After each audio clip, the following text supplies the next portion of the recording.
Gold strip இருமல் மருந்து விவகாரம் தொடர்பாக சென்னை, காஞ்சிபுரம் ஆகிய இடங்களில் இடி சோதனை மேற்கொள்ளப்பட்டு வருவது குறித்து நமது செய்தியாளர் பாஸ்கர பாண்டியன் வழங்கிய தகவல்களை பார்க்கலாம். கோல்ட்ரிப் இருமல் மருந்து விவகாரம் தொடர்பாக சென்னை, திருவான்மியூர், கோடம்பாக்கம், அண்ணா நகர் உள்ளிட்ட இடங்களில் அமலாக்கத்துறையினர் தொடர் சோதனையில் ஈடுபட்டிருக்கின்றனர். ஏற்கனவே கோல்ட்ரிப் இருமல் மருந்து விவகாரம் தொடர்பாக சோதனையானது மேற்கொள்ளப்பட்டு வந்த நிலையில் தற்பொழுது இன்று காலை அதிகாலை 7 மணி முதலே இந்த சோதனையானது மேற்கொள்ளப்பட்டு வருகிறது. மத்திய பிரதேசம், ராஜஸ்தான் மாநிலங்களில் கோல்ட்ரிப் இருமல் மருந்தை உட்கொண்ட 24 பச்சிளம் குழந்தைகள் அடுத்தடுத்து உயிரிழந்த சம்பவம் அதிர்வலையை ஏற்படுத்தியிருந்த நிலையில் இது தொடர்பாக காஞ்சிபுரம் அடுத்த சுங்குவார் சத்திரத்தில் உள்ள ஸ்ரீசன் பார்மா நிறுவனத்தில் தயாரிக்கப்பட்ட கோல்ட்ரிப் இருமல் மருந்தில் தடை செய்யப்பட்ட ரசாயனம் கலந்திருந்தது கண்டுபிடிக்கப்பட்டிருந்தது.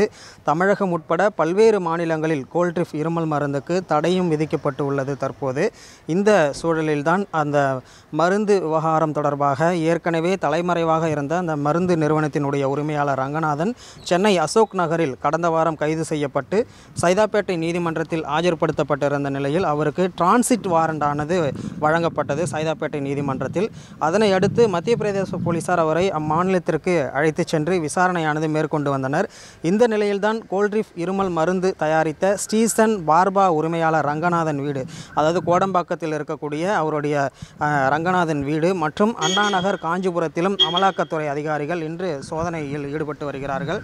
சென்னை அண்ணா நகரில் உள்ள மருந்து நிர்வாக இணை இயக்குனர் கார்த்திகேயன் வீடு மற்றும் தமிழக மருந்து தர கட்டுப்பாட்டு நிர்வாக இயக்குனர் தீபாவினுடைய திருவான்மியூரில் இருக்கக்கூடிய வீடு என அந்த 3 இடங்களில் தற்பொழுது இந்த அமலாக்கத்துறை சோதனையானது மேற்கொள்ளப்பட்டு வருகிறது. ஏற்கனவே இது தொடர்பான சோதனை மேற்கொள்ளப்பட்டிருந்தாலும் கூட தற்பொழுது இந்த அதிகாலை 7 மணியிலிருந்து இந்த சோதனையானது மேற்கொள்ளப்பட்டு வருகிறது. 3 இடங்களில் ஏற்கனவே மத்திய பிரதேச மாநிலத்திலிருந்து துணை போலீஸ் சூப்பிரண்டு பாராஜியா சிதாந்திரா கோட் தலைமையில் இன்ஸ்பெக்டர் ஜகோட்டின் மோஸ்ராம் உள்ளிட்ட அதிகாரிகள் அடங்கிய தனிப்படை போலீசார் கைது செய்யப்பட்ட பிறகு தற்பொழுது மீண்டும் இந்த சோதனையானது மேற்கொள்ளப்பட்டிருக்கிறது. அதோடு மட்டுமல்லாமல் இந்த மருந்து நிறுவனத்தை கட்டுப்படுத்த தவறிய மருந்து நிர்வாகத்துறை இயக்குனர் உள்ளிட்டோருடைய இல்லங்களிலும் இந்த சோதனையானது அதிகாலை முதலே நடந்து வருகிறது. குமுதம் செய்திகளுக்காக ஒளிப்பதிவாளர் கார்த்திக்குடன் செய்தியாளர் பாஸ்கர் பாண்டியன்.